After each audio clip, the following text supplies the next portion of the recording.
Hi students, this is Harinath, MLD degree Kalashala, Gadwal. Today discussion on Golgi సంక్లిష్టం.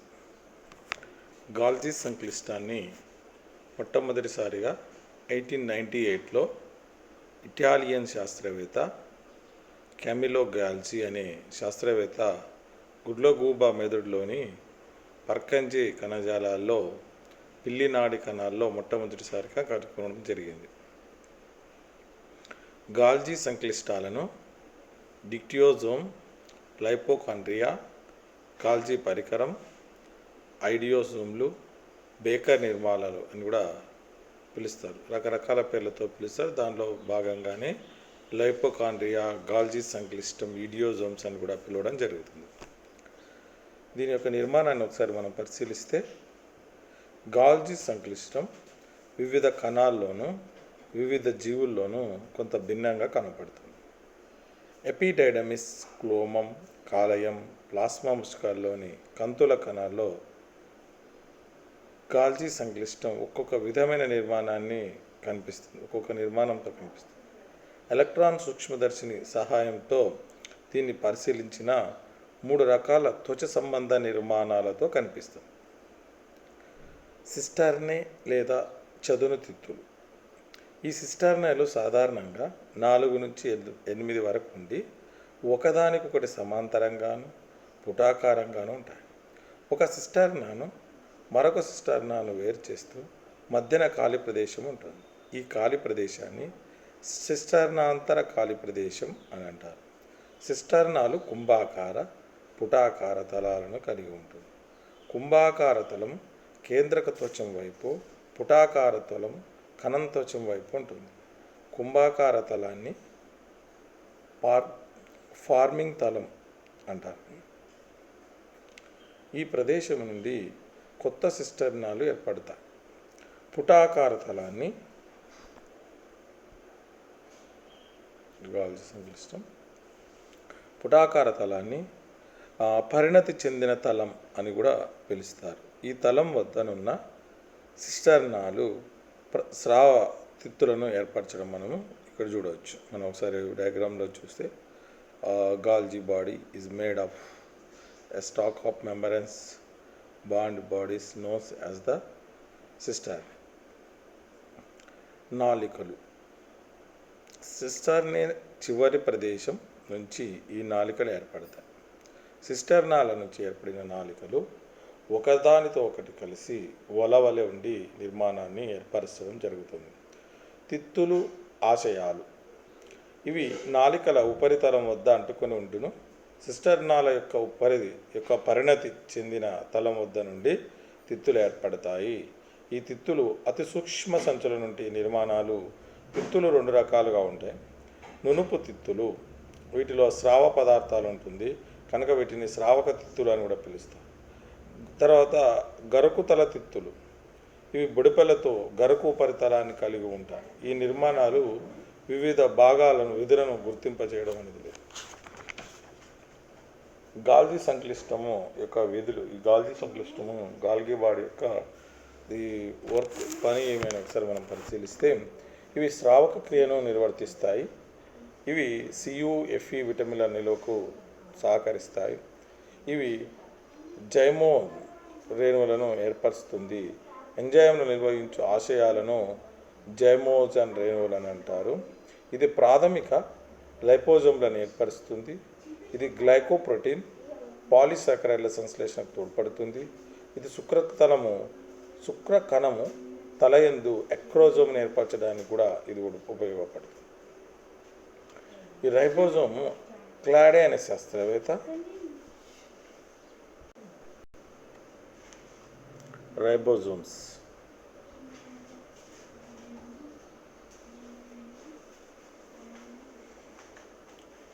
క్లాడే అనే శాస్త్రవేత్త 1941 సంవత్సరంలో రైబోజోమ్ను గుర్తించి వాటికి మైక్రోజోమ్స్ అని పేరు పెట్టాడు. 1955 సంవత్సరంలో పలాడే అనే శాస్త్రవేత్త గుర్తించి వీటికి రైబో న్యూక్లియో ప్రోటీన్ పార్టికల్ లేదా రైజోజోమ్లు అని కూడా పేరు పెట్టాడు. రైబోజోమ్లు అనేవి న్యూక్లియోప్రోటీన్ పదార్థాలైన ఆర్ఎన్ఏ ప్రోటీన్స్ రైబోజోమ్ల ద్వారానే ప్రోటీన్ సంశ్లేషణ జరుగుతుంది. కనుక రిచ్ అనే శాస్త్రవేత్త వాటిని కణయంత్రములు లేక ప్రోటీన్ యంత్రాగారములు అని కూడా పిలిచారు. యుకారియోట్, ప్రొకారియోట్ రెండిట్లోనూ రైబోజోములు ఉంటాయి. ప్రొకారియోట్లో ఇవి ఎండోప్లాస్మిక్ రెటిక్యులం లేనటువంటి కణాల్లో జీవద్రవ్యంలో తేలాడుతూ కనబడతాయి. యూకారియోట్లో ప్రోటీన్ సంశ్లేషణ జరిపే కాలేయ, క్లోమ, పెరిటోడ్ గ్రంథి కణాల్లో ఇవి చాలా వరకు ఏకాంతరంగా లేకుంటే సమూహాలుగా ఉండడం మనం పరిశీలించాం. వీటిని స్వెడ్బర్గ్ ఎస్ ప్రమాణాలతో కొలుస్తాం. ఇవి రైబోజోమ్స్ అంటే కణాంగాల్లోని ఒక భాగమైన రైబోజోమ్ను ఇది అతి సూక్ష్మంగా ఉంటుంది. మైక్రోస్కోప్తో చూసినప్పుడు వీటిని ఎస్ అనే ప్రమాణంతో వీటిని మనం కనుక్కుంటాం. వీటిలో రకాలు కూడా ఉన్నాయి. ఏమేమి రకాలు ఉన్నాయి ఒకసారి మనం పరిశీలిస్తే యూకారియోట్, ప్రొకారియోట్ అంటే కేంద్రక పూర్వజీవులు, నిజ కేంద్రక జీవుల కణాల్లో 2 రకాలైన రైబోజోములు ఉంటాయని తేలింది. ఇవి 80S, 70S మనం జనరల్గా బయట వింటున్నాం, ఇంటర్మీడియట్లో కూడా చదివి ఉంటాం. 80S, 70S ఇవి కాకుండా వివిధ రైబోజోములు కూడా మనకు ఉన్నాయి. ఫస్ట్ 70S రైబోజోమ్స్ గురించి మనం తెలుసుకుంటే, ఈ రకమైన రైబోజోమ్లు ప్రొకారియోట్ జీవద్రవ్యంలోను, యూకారియోట్ల మైటోకాండ్రియా, క్లోరోప్లాస్ట్లో ఇవి కనబడతాయి. 80S రైబోజోములు యూకారియోట్ కణముల జీవద్రవ్యంలో కనబడతాయి. 60S రైబోజోములు కొన్ని యూకారియోట్ మైటోకాండ్రియాలో కనబడతాయి. 77S రైబోజోమ్ ఉంది. ఇవి శిలీంధ్రాల కణాల్లో మనకు కనబడతాయి. ఇలా 4 రకాల ribosomes 70S, 80S, 60S, 70S, 77S ribosomes అని మనము రకరకాల కణాల్లో రకరకాల రైబోజోమ్స్ మనము చూడవచ్చు. ఆ రైబోజోమ్ల ఉపప్రమాణాలను గురించి పరిశీలిస్తే, ఈ ప్రతి రైబోజోమ్ మరలా 2 ఉపప్రమాణాలను కలిగి ఉంటుంది. 70S రైబోజోము 50S, 30S ఉపప్రమాణాలను కలిగి ఉంటుంది. 80Sని తీసుకుంటే 60, 40S ఉపప్రమాణాలు ఉంటాయి. దీంట్లో 2 ఉపప్రమాణాలు అంటుకొని ఉండటం వలన 0.001 m మెగ్నీషియం గాఢత అవసరం. ఈ గాఢత తగ్గినప్పుడు రైబోజోమ్ 2 భాగాలుగా విడిపోవునని చో అనే శాస్త్రవేత్త తెలిపాడు. సాధారణంగా ప్రోటీన్ సంశ్లేషణ సమయంలో 2 ఉపప్రమాణాలు కలిసి ఉంటాయి. మెగ్నీషియం గాఢత 10 రెట్లు పెంచినట్లయితే రైబోజోమ్ యొక్క 2 ఉపప్రమాణాలు 10 రెట్లు పెరిగిపోవు. అప్పుడు 2 ఉపప్రమాణాలు పూర్తిగా ఒకదానితో ఒకటి కలిసి డైమర్ అనేది ఏర్పడుతుంది.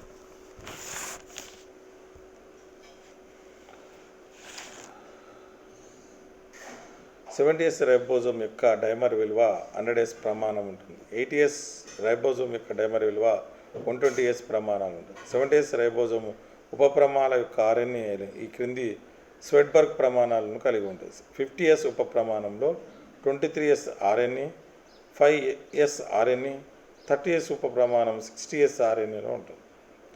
80S రైబోజోమ్ల ఉపప్రమాణాల యొక్క ఆర్ఎన్ఏ క్రింది విధంగా స్వెడ్బర్గ్ ప్రమాణాలను కలిగి ఉంటుంది. 60S ఉపప్రమాణాల్లో 80S RNA, 5S RNA మరియు 40S ఉపప్రమాణాల్లో 80S ఆర్ఎన్ఏ ఉంటుంది. బహుళ రైబోజోమ్స్ అనేక రైబోజోములు ఒకదానితో ఒకటి కలిసి గొలుసుల్లాగా సమూహాలుగా ఏర్పడి ప్రోటీన్ల సంశ్లేషణతో ఏర్పడతాయి. వీటిని పాలిజోమ్స్, పాలిరైబోజోమ్స్, ఎర్గోజోమ్స్ అని అంటారు. దీనిలో రైబోజోమ్స్ mRNAకు అతికి ఉంటాయి. అయితే mRNA పొడవును బట్టి అందులో రైబోజోమ్ల సంఖ్య ఉంటుంది. కొన్నిసార్లు 10 నుంచి 20 రైబోజోమ్లు కూడా ఉండవచ్చు. ఈ mRNAలో సంక్లిష్టమైన ఉన్న సమాచారాన్ని అనుసరించి రైబోజోమ్లన్నీ కలిసి ఒక సంస్థగా పనిచేసి ఒక రకం ప్రోటీన్లను సంశ్లేషణ చేస్తాయి. రైబోజోమ్ల యొక్క సూక్ష్మ నిర్మాణం ఒకసారి మనం పరిశీలిస్తే,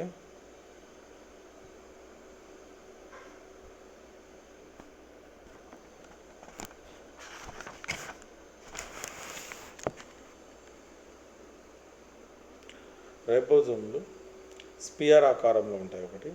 ఒక రైబోజోము 2 ఉపప్రమాణాలను కలిగి ఉంటుంది. పెద్ద ఉపప్రమాణం కోడిగుడ్డు ఆకారంలో ఒకవైపు బల్లపరుపుగా ఉంటుంది. చిన్న ఉపప్రమాణం టోపీ ఆకారంలో పెద్ద ఉపప్రమాణంపై ఏర్పడి ఉంటుంది. ఈ 2 ఉపప్రమాణాలు సన్నని గాడి ద్వారా వేరు చేయబడి ఉంటాయి. 2 ఉపప్రమాణాలను tRNA కప్పబడి ఉంటుంది. చిన్న ఉపప్రమాణాలు mRNA కప్పబడి ఉంటుంది. పెద్ద ఉప ప్రమాణం యొక్క మధ్య మార్గంలో పాలిపెప్టైడ్ గొలుసును కూడా కలిగి ఉంటుంది. రైబోజోమ్ల యొక్క విధులు పనిచేసే విధిని ఒకసారి మనం పరిశీలిస్తే, అంతర్జీవ ద్రవజాలానికి అంటిపెట్టుకున్న రైబోజోమ్ల వలన ప్రోటీన్ సంశ్లేషణ జరుగుతుంది.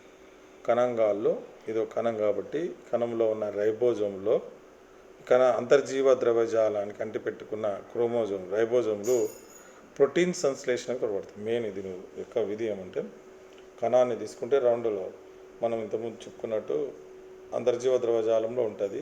అయితే ఇది ప్రోటీన్ సంశ్లేషణకు తోడ్పడుతుంది.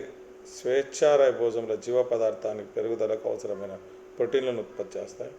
పాలిపెప్టైడ్ గొలుసుల వినికిడి ఇవి తయారు కావడానికి రైబోజోమ్లు క్రమపరుస్తాయి. జన్యు సమాచారం గల mRNA చలనానికి రైబోజోమ్లు ఉపకరిస్తాయి. అమైనో అమ్లాల తయారీలో రైబోజోమ్లు కణయంత్రాలుగా వర్ణిస్తారు. 2 ఉపఖండితాలు వేర్వేరైన ప్రోటీన్ సంశ్లేషణకు ఒకటిగా కలిసి తోడ్పడతాయి. ఇందులో భాగంగా చిన్న ఖండితాలు mRNAను బంధించబడి తోడ్పడతాయి. పెద్ద ఖండితంలో 2 తలాలు ఉంటాయి. ఒకటి కొత్తగా సంశ్లేషించబడుతున్న తలం డి లేదా డోనార్ సైట్, రెండవది ఏ తలం ఎసిటీ సైట్ అని అంటారు. ఒక్కొక్క బహుళ రైబోజోము దాని RNA పొడవును బట్టి కొన్ని సెంటర్లో లేదా నిమిషాల్లో పాలిపెప్టైడ్ శృంఖాలను సంశ్లేషిస్తుంది. ఈ RNAని బట్టి రైబోజోమ్ల సంఖ్య అనేది ఉంటుంది.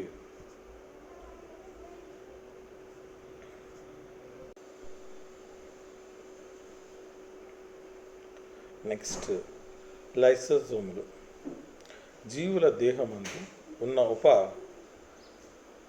దేహమందు ఉన్న అన్ని కణముల యందు జీవ పదార్థంలో తేలియాడుతున్న రెక్తికలుగా లైపోజోములు కనిపిస్తాయి మనకు. 1955వ సంవత్సరంలో క్రిస్టియన్ డిడ్యూయే అనే శాస్త్రవేత్త వీటిని మొదటగా ఎలుక కాలేయ కణంలో గుర్తించి వీటికి లైసోజోములు అని పేరు పెట్టాడు మొట్టమొదటిసారి. ఈ లైసోజోమ్స్ అని పేరు పెట్టిన మొట్టమొదటి శాస్త్రవేత్త క్రిస్టియన్ డిడ్యూయే. ఎందుకనగా ఇవి కణాన్ని జీర్ణం చేసి జల విశ్లేషక ఎంజైమ్లో ఉండటం వలన దానికి ఆ పేరు పెట్టారు. గ్రీకు భాషలో లైసోజోమ్ అనగా కరిగించున్నది లేదా జీర్ణం చేయునది అని అర్థం. లైసిన్ అనగా విచ్ఛిన్నము,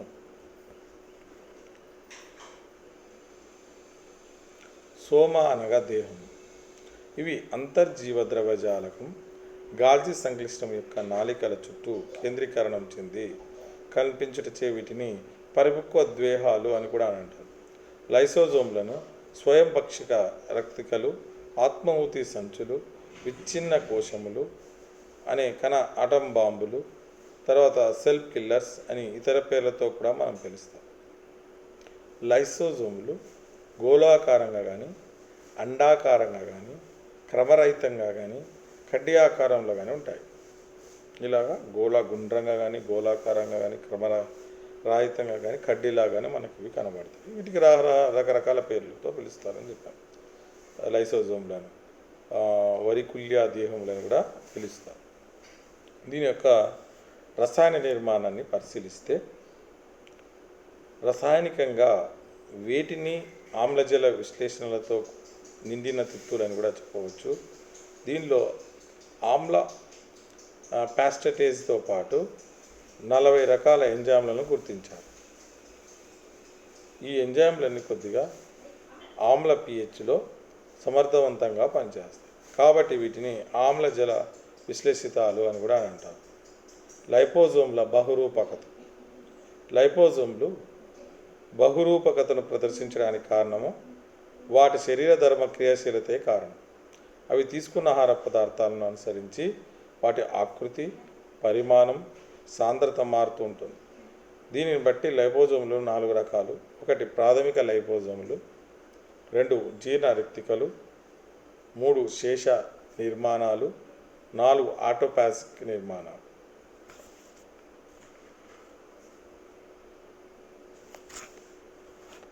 ప్రాథమిక లైపోజోములు వీటిని నిల్వ రేణువులు అని కూడా అంటారు. ఇవి చిన్నవిగా ఉంటాయి. ఇవి గాల్జీ సంక్లిష్టం నుంచి ఏర్పడతాయి. లైటిక్ ఎంజైములతో నిండి ఉంటాయి. ఈ ఎంజైములు అంతర్జీవ ద్రవ్యజాలాన్ని కంటిపెట్టుకుని ఉన్న రైబోజోమ్ల నుంచి ఉత్పత్తి అవుతాయి. జీర్ణ రిక్తికలు, వీటిని ద్వితీయ లైపోజోమ్స్ లేదా ఎటిరోఫాగోజోమ్స్ అని కూడా అంటారు. ఫాగోసైటోసిస్ పద్ధతి ద్వారా వచ్చిన ఆహార రిక్తికను ఫాగోజోమా అని కూడా, సినోసైటోసిస్ పద్ధతి ద్వారా వచ్చిన ఆహార రిక్తికలను పినోజోమ్ అని అంటారు. ఈ విధంగా వచ్చిన ఫాగోజోములు ఫీనోజోములు ప్రాథమిక లైసోజోములతో కలవడం వలన ద్వితీయ లైపోజోములు ఏర్పడతాయి. ప్రాథమిక లైపోజోములలో లైటిక్ ఎంజైమ్లు ఉండటం వలన ద్వితీయ లైపోజోమ్లో పదార్థాలు జీర్ణమైన స్థితిలో కానీ జీర్ణమవుతున్న స్థితిలో కానీ ఉంటాయి. శేష నిర్మాణాలు, వీటిలో జీర్ణంగా మిగిలిన పదార్థాలు ఉంటాయి. జీర్ణమైన పదార్థాలు త్వచం ద్వారా జీవ పదార్థాల్లోనికి ప్రయాణిస్తాయి. ఆటోఫాజిక్ రిక్తికలు, ఆహారం లభ్యం కాని సమయంలో లైపోజోములు కణము యందు నిల్వ ఉన్న ఆహార పదార్థాలను జీర్ణం చేస్తాయి.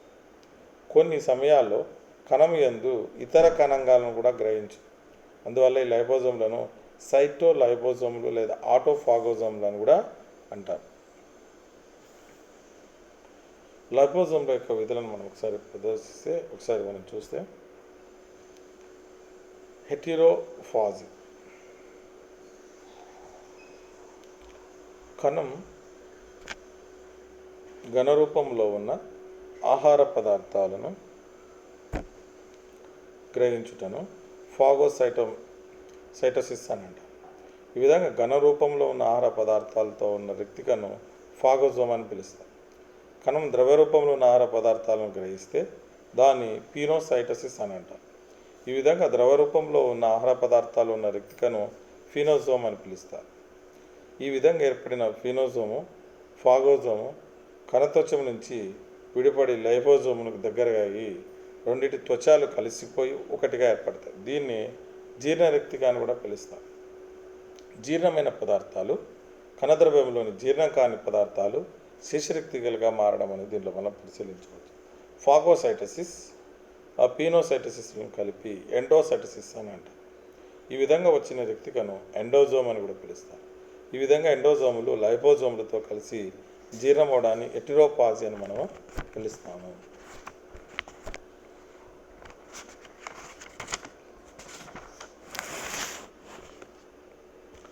ఆటోఫాజీ, ఈ ప్రక్రియ ఆహారం లేని ప్రోటోజోవా లేదా క్షీరద కణాల్లో కనిపిస్తుంది. కణంలో నిల్వ ఉన్న పదార్థాలను ప్రాథమిక లైపోజోమ్స్ అని గ్రహిస్తాయి. కొన్ని సమయాల్లో అదే కణముకు చెందిన మైటోకాండ్రియా, అంతర్జీవ ద్రవ్యజాలము మొదలగు కణాంగాలను కూడా గ్రహిస్తుంది. దీనివల్ల ఆటోఫాగోజోమ్స్ సైటోలైపోజోమ్లు ఏర్పడతాయి. లైపోజోమ్లో ఎంజైమ్ల చర్య వలన జీర్ణమవుతాయి. పరిస్థితులు అనుకూలించినప్పుడు కణంలోని కొంత భాగం ఈ విధంగా జీర్ణమై కణానికి ఆహారంగా ఉపయోగపడుతుంది. దీన్ని ఆటోఫాజీ అంటే దానికి తగినంత ఆహారం లభించదు. కణం ఏం చేస్తుంది, తనలోని కొంత భాగాన్ని జీర్ణం చేసుకుంటుంది. దీన్ని ఆటోఫాజీ అని కూడా పిలుస్తాం. కణ బాహ్య జీర్ణక్రియ, కణం వెలుపల పదార్థాలను జీర్ణం చేసి నాశనం చేయడానికి లైసోజోమ్ల నుంచి ఎంజైములు వెలుపలికి వస్తాయి. సకశేరుకాల్లో అస్థి అభివృద్ధిలో నిర్మాణ కారకాలైన ఆస్టియోబ్లాస్ట్లు లైపోజోమ్లో ఉండే జీర్ణరసాల సహాయంతో అస్థి పదార్థాన్ని తొలుచుకుంటూ అనవసరమైన పదార్థాన్ని జీర్ణించుకుంటూ పోతాయి. దీనివల్ల ఎముకకు కావాల్సిన నిర్మాణ వ్యవస్థ అనేది ఏర్పడుతుంది.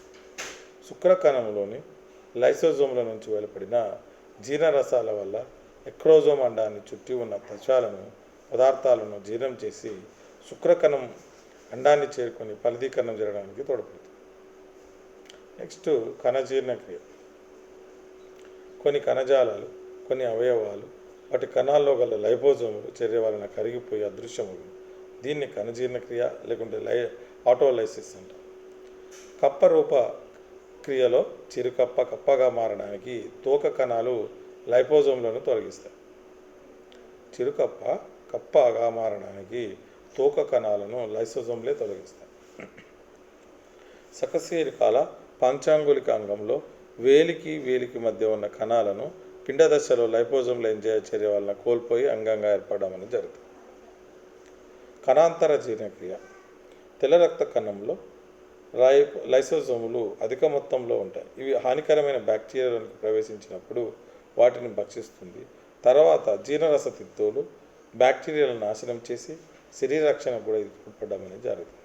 కణాంతర జీర్ణక్రియ తెల్ల రక్త కణాల్లో ఇది జరుగుతుంది. వ్యాధి కారకము విపరీత